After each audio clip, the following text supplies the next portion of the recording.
आपका सूक्ष्म शरीर जो है, जिसको हम लोग एस्ट्रल बॉडी बोलते हैं, वो बैलेंस होती है शब्द साधना से। क्योंकि हमारा जो शरीर है, जो हमारा मन है, जो हमारी एग्जिस्टेंस है, अगर वो सबसे ज़्यादा किसी चीज़ से प्रभावित होती है तो शब्दों से होती है, वो साउंड से होती है। साउंड ही दो भागों में टूटता है, एक में नॉइज़ बनता है, दूसरे में हार्मनी होता है। वही सुर और वही असुर हो जाता है कि माने एक मास्टर कुछ और बोलता है, दूसरा कुछ और बोलता है, एक गुरु कुछ और बोलता है, दूसरा गुरु कुछ और बोलता है। एक गुरु कहता है सिर्फ राधा नाम का जप कीजिए परमात्मा की प्राप्ति होगी, दूसरा कहता है नहीं कृष्ण नाम का जप करने से परमात्मा की प्राप्ति होगी, तीसरा कहता है ये सब कुछ नहीं, ये देवी देवता है, आपको ओंकार का जप करना चाहिए। तो किसको सुने और किसको ना सुने, का शिष्य बनना है जो आपकी पहुंच तक हो, जिनकी पहुंच में आप हो। किसी को फैन होना और किसी का शिष्य होना दो अलग बातें हैं। आज बहुत सारे लोग यूट्यूब पे वीडियो देखकर किसी के फैन होते हैं, वो सोचते हैं कि वो हमारे गुरु नहीं, वो तो आपको जानते तो नहीं, आप भी उनको नहीं जानते। मंच पर कैमरे पर जो बोला जा रहा है वो बिल्कुल अलग विषय है, और जो ज्ञान और जो साधना है वो बहुत व्यक्तिगत, बहुत ही निजी विषय है। इसलिए आप उन्हीं को गुरु बनाएं जो आपकी पहुंच में हो, जो आप तक पहुंच सके, जिन तक आप पहुंच सको, जिनसे आप कह सको, जिनसे आप पूछ सको।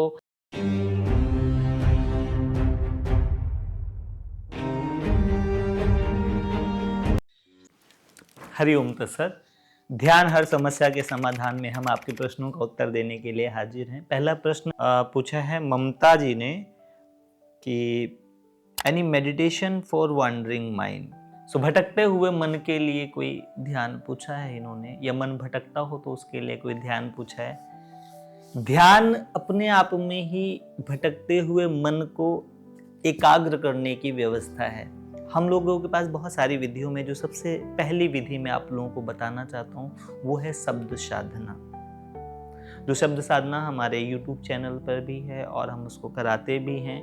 आप शब्द साधना के द्वारा ध्यान के अंदर जाइए, आपका मन भटकना बंद हो जाएगा, ऑटोमेटिकली शांत हो जाएगा आपका शरीर, मन, और आपका सूक्ष्म शरीर जो है, जिसको हम लोग एस्ट्रल बॉडी बोलते हैं, वो बैलेंस होती है शब्द साधना से। क्योंकि हमारा जो शरीर है, जो हमारा मन है, जो हमारी एग्जिस्टेंस है, अगर वो सबसे ज़्यादा किसी चीज़ से प्रभावित होती है तो शब्दों से होती है, वो साउंड से होती है।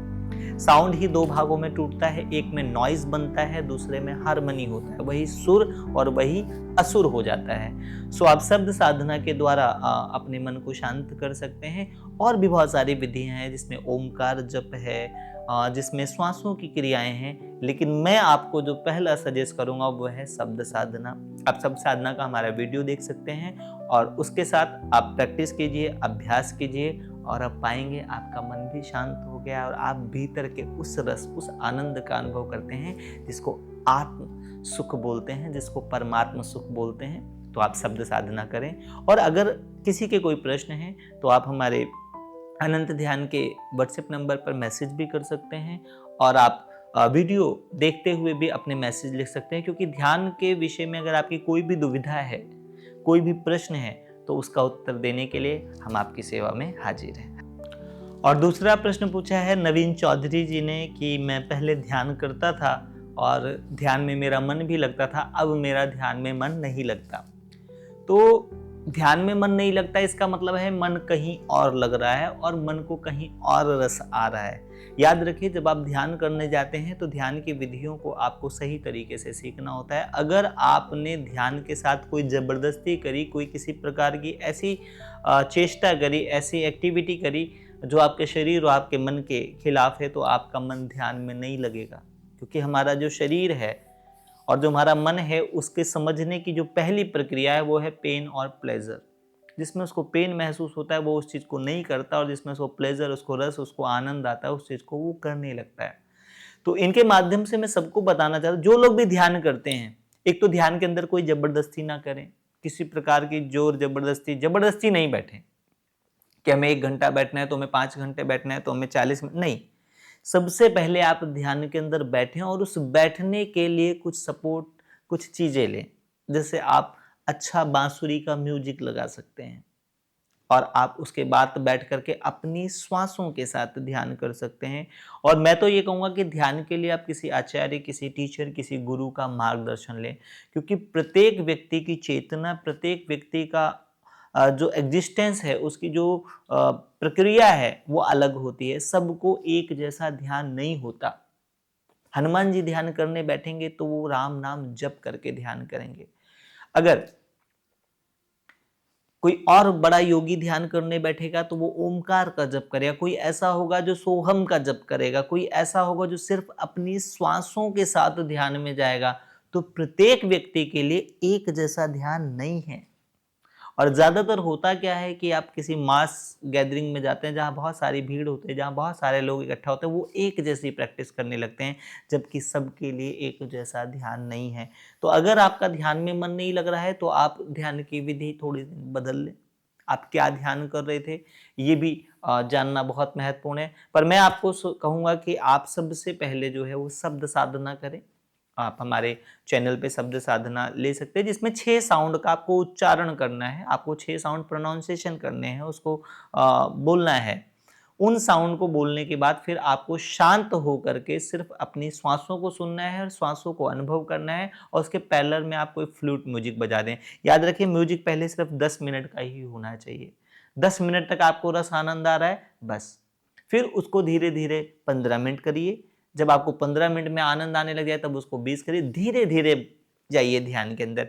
ध्यान के अंदर आप जितने बेबी स्टेप लेते हैं, जितने बच्चों की तरह छोटे छोटे कदमों से जाते हैं, उतना ही ज्यादा गहरे, उतना ही डीप, उतना ही ऊंचा और उतना ही रसपूर्ण ध्यान कर पाते हैं। ध्यान के विषय में बहुत सारे मिथ भी हैं और ध्यान में के विषय में बहुत सारे ट्रुथ भी हैं। तो एक ही गुरु ने अलग अलग समय पर अलग अलग शिष्यों को ध्यान के विषय में अलग अलग बात बताई। आप जहां एग्जिस्ट करते हैं वहां पर आपके लिए ध्यान की विधि अलग होगी। जब आपकी कॉन्शियसनेस और ऊंची हो जाएगी तो अलग होगी, उससे और ऊपर होगी तो अलग होगी। सो इसलिए सबसे पहले शब्द साधना शुरू करें और आप पाएंगे कि आपका ध्यान में मन लगना। और एक खास बात, अगर आप लोग वीडियो में कमेंट करके इस वीडियो को शेयर करते हैं, लोगों तक पहुंचाते हैं, लोगों के जीवन में इस ज्ञान, इस ध्यान को पहुंचाने में हमारी मदद करते हैं, तो मैं आपके लिए शब्द साधना का एक बहुत ही अच्छा और अद्भुत वीडियो बना करके आप लोगों की सेवा में प्रस्तुत कर दूंगा। अर्जुन ने एक प्रश्न किया है कि हम किसको सुने, हम किसकी माने। एक मास्टर कुछ और बोलता है, दूसरा कुछ और बोलता है। एक गुरु कुछ और बोलता है, दूसरा गुरु कुछ और बोलता है। एक गुरु कहता है कि सिर्फ राधा नाम का जप कीजिए, परमात्मा की प्राप्ति होगी। दूसरा कहता है नहीं नहीं, कृष्ण नाम का जप करने से परमात्मा की प्राप्ति होगी। तीसरा कहता है ये सब कुछ नहीं, ये देवी देवता है, आपको ओमकार का जप करना चाहिए। तो किसको सुने और किसको न सुने? इस प्रश्न के लिए मैं आपको 2-3 चीजों को बताने से पहले, क्योंकि सब लोग ठीक कह रहे हैं लेकिन अपने अपने स्तर से कह रहे हैं, अपनी अपनी टारगेट ऑडियंस से कह रहे हैं, अपने अपने शिष्यों से कह रहे हैं। आपको सुनना है अपने गुरु को, जिसको आप गुरु मानते हैं, जिसको आप टीचर मानते हैं, उसको सुनिए और आप अपने डाउट उसके आगे रखिए। क्योंकि अगर आप अलग अलग मास्टरों को सुनते हैं तो आपको ब्रह्म ज्ञान होने की जगह भ्रम ज्ञान हो जाता है। आप पहले से ज्यादा कंफ्यूज हो जाते हैं। आप उस चक्रव्यूह में फंस जाते हैं जो गुरुओं के द्वारा बनाया गया था। जैसे अभिमन्यु के लिए एक चक्रव्यूह गुरु ने रच दिया और उसके अंदर वो अभिमन्यु जाकर फंस गया। तो आपका मन भी अभिमन्यु है। अभी मन यूं ही कच्चा पक्का है, वो घुस तो जाएगा लेकिन उसके बीच में उलझ जाएगा, समझ नहीं पाएगा। अगर आप मुझसे पूछते हैं तो मैं आपको कहूंगा सबसे पहले आप एक बुक पढ़ें, ऑटोबायोग्राफी बाय योगी, योगी कथा अमृत। उसमें आप बहुत सारे संतों को, बहुत सारे अनुभवों को समझ पाएंगे। आपका मन उस लेवल पर तैयार हो पाएगा कि आप समझ पाएं कि आपको किसको सुनना है।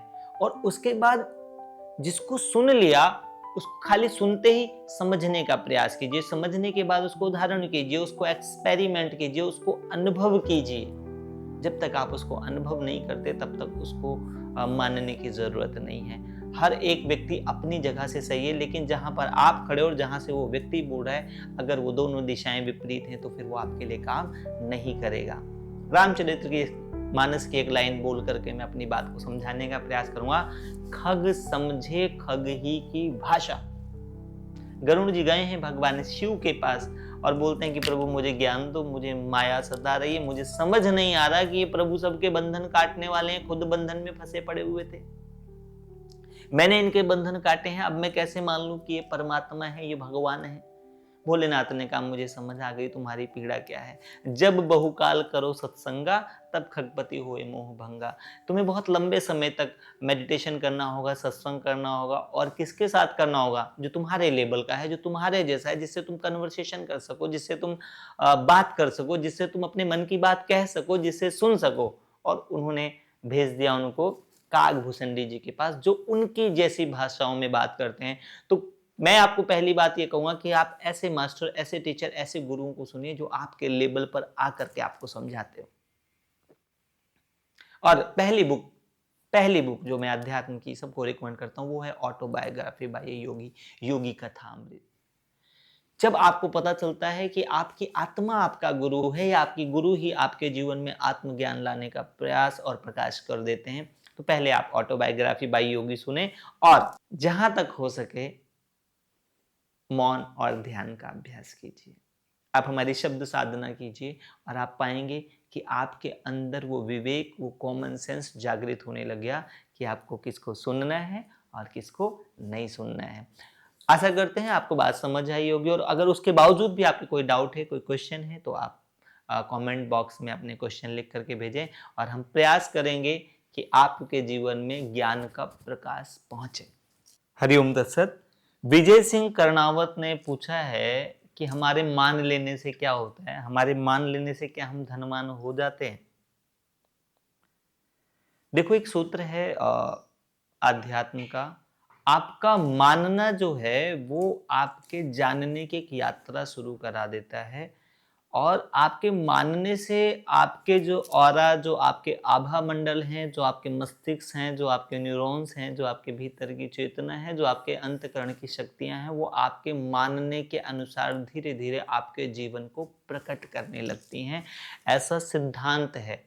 अब आप क्या मान रहे हैं और क्या नहीं मान रहे हैं, इसके ऊपर एक क्वेश्चन होता है। एक मेरे बहुत अच्छे मित्र हैं, उनकी एक बहुत प्यारी लाइन है, your personal reality is your personality.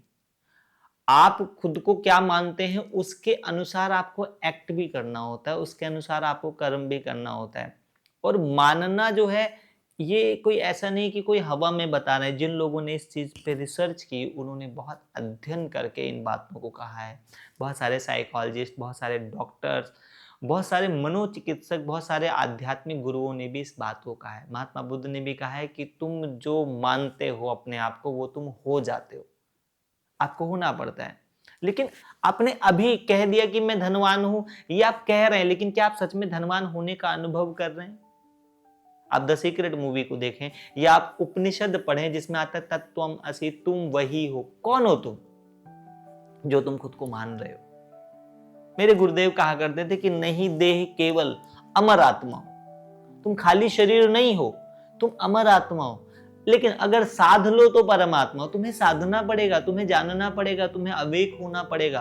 तो मानने से जानने की एक यात्रा होती है। अगर आपने थोड़ी सी भी पढ़ाई करी हो, मैथ के अंदर जब आप किसी की वैल्यू निकालते हैं तो पहले आप मानते हैं, माना इसकी वैल्यू x, आपने माना है, अभी वैल्यू निकली नहीं है। अब उस मानने से जानने तक की जो जर्नी है, उस अजम्पशन से जो कंक्लूजन तक का एक पूरा प्रोसेस है, उसको ही साधना कहते हैं। तो आपने जो माना है उसको आपको प्रूफ करने के लिए साधना करनी पड़ेगी, उसके अकॉर्डिंग आपको बिहेव करने पड़ेंगे, जिसमें कई सारी शक्तियां, मन की बहुत सारी शक्तियां। आप मन की किताबें पढ़ सकते हैं, मन को थोड़ा सा पढ़िए, और उसके बाद जो बात हम कह रहे हैं उस पर एक्सपेरिमेंट कर दीजिए।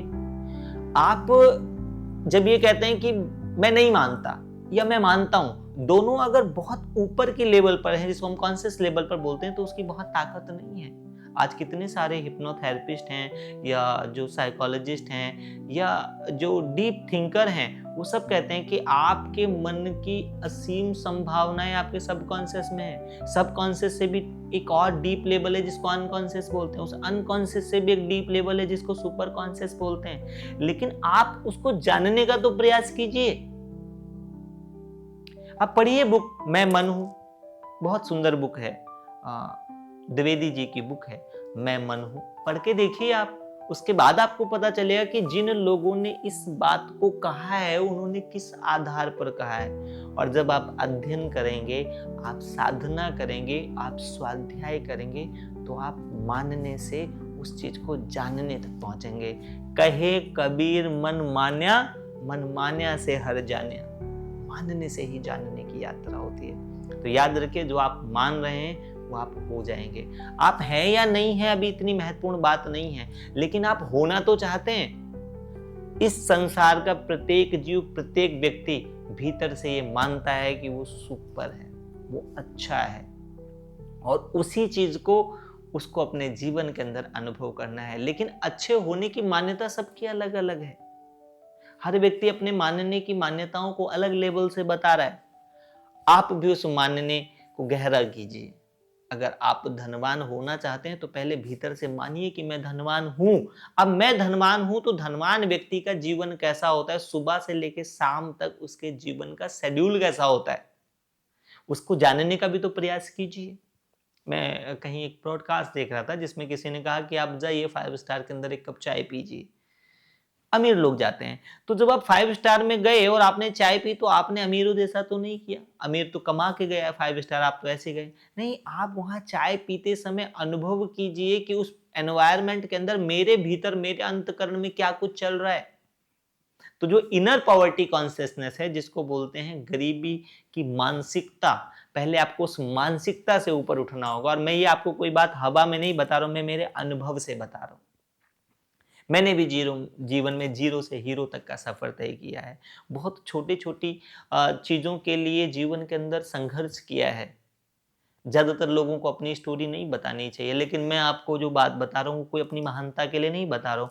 मैं उन ग्रंथों का आपको हवाला दे करके उनकी जो है आपको रेफरेंस दे के बता रहा हूं कि उमा कहाऊं अनुभव में अपना, सत हरि भजन जगत सब सपना, जो सपने सिर काटे ही कोई, तो बिन जागे दुख दूर न हुई। भगवान शिव उमा को समझा रहे हैं। मैं आपको अपने अनुभव से बता रहा हूं जो मैंने जाना है, लेकिन मेरे जानने को आप मान नहीं लेना, आप भी जानने का प्रयास करना। मैंने जीवन के अंदर बहुत छोटी छोटी चीजों के लिए स्ट्रगल किया, लेकिन उस स्ट्रगल के बीच में एक साधना करी और हमेशा माना कि ईश्वर का हूं, परमात्मा का हूं तो बेहतर ही हूं, और रोज अपने आप को पहले से ज्यादा बेहतर होने के लिए काम शुरू किया और जीवन के अंदर बेहतर पाया।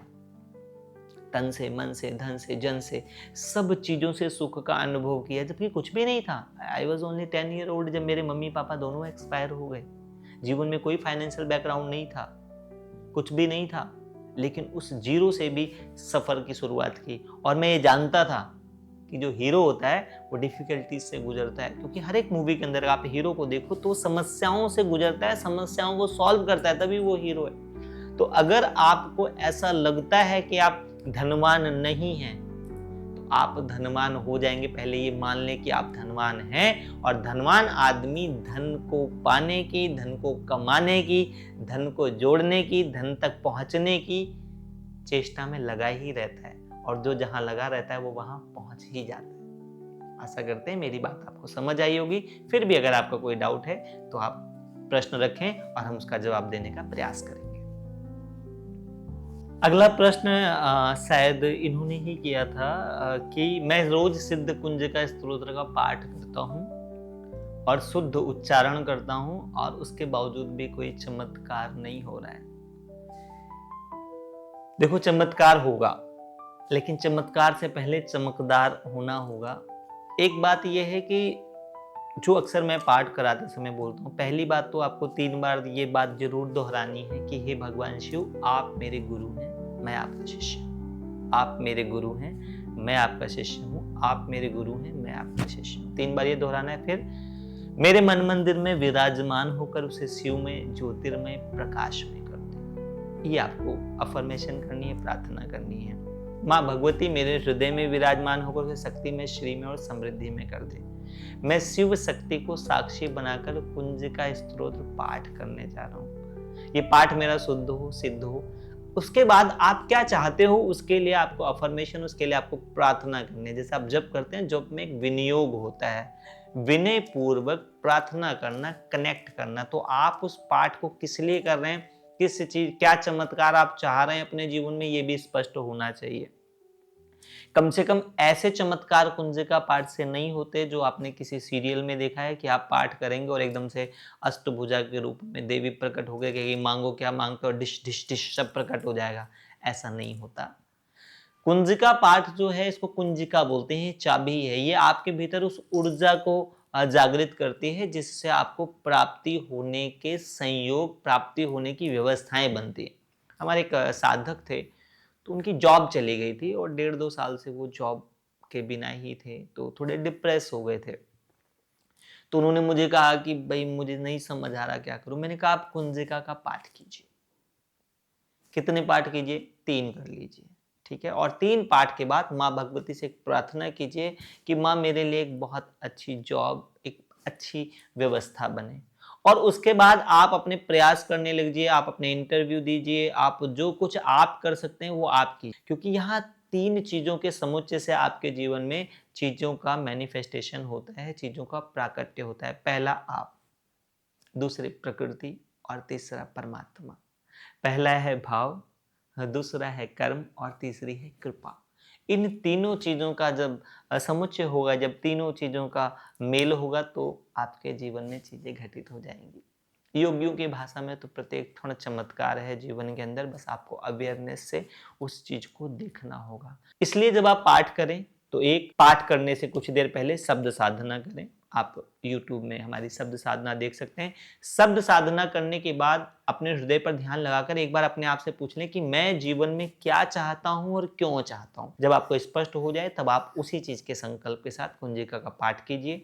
अब आपका ये धर्म का काम पूरा हो गया। अब उसके बाद आपको अपने प्रयास जो आप सांसारिक जीवन में कर सकते हैं, जिसको पाने के लिए आप वाला जो हिस्सा है वो आपको पूरा करना है। प्रकृति आपको उसमें सहयोग करेगी और समय आने पर वो चीज आपको जरूर प्राप्त होगी। अगला जो प्रश्न है वो गाना सुनो से आया है, और IA है या AI है, जो भी कुछ है, उन्होंने ये प्रश्न किया है कि हम सही गुरु का चयन कैसे करें जिससे हम आगे बढ़ सकें। ये प्रश्न बहुत सारे गुरुओं से पूछा गया है। सदगुरु ओशो से पूछा गया है, डॉक्टर अवधूत शिवानंद बाबा जी से पूछा गया है, संतों से पूछा गया है।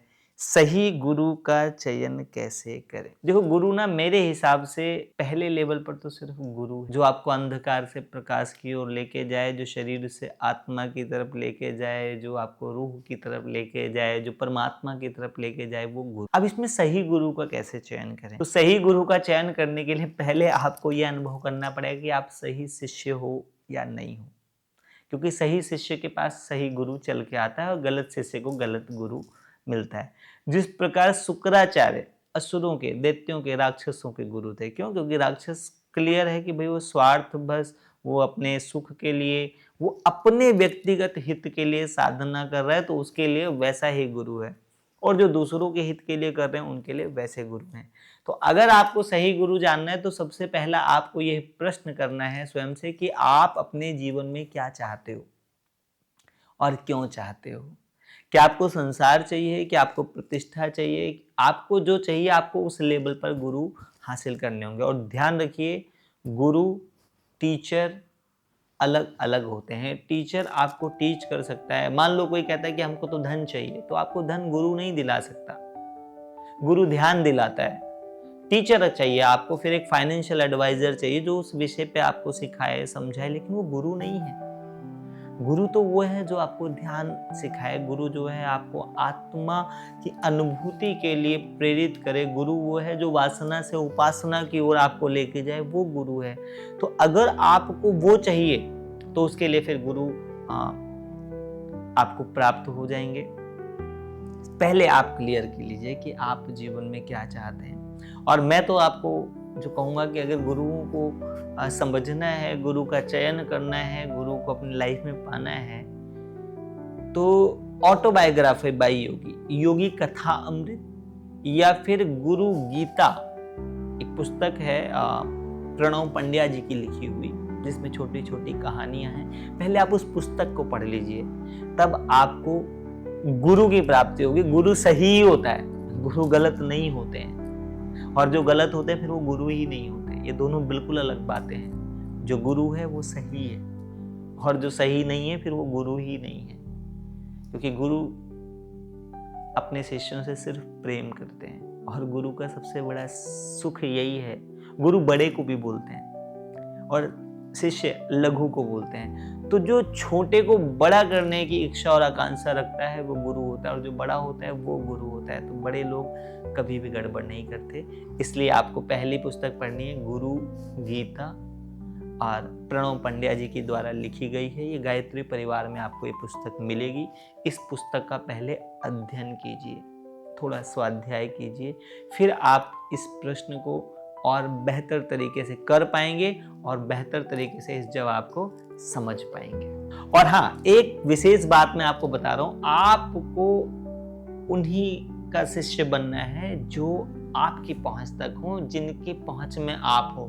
किसी को फैन होना और किसी का शिष्य होना दो अलग बातें हैं। आज बहुत सारे लोग YouTube पे वीडियोस देखकर किसी के फैन होते हैं, वो सोचते हैं कि वो हमारे गुरु नहीं, वो तो आपको जानते तक नहीं है, आप भी उनको नहीं जानते।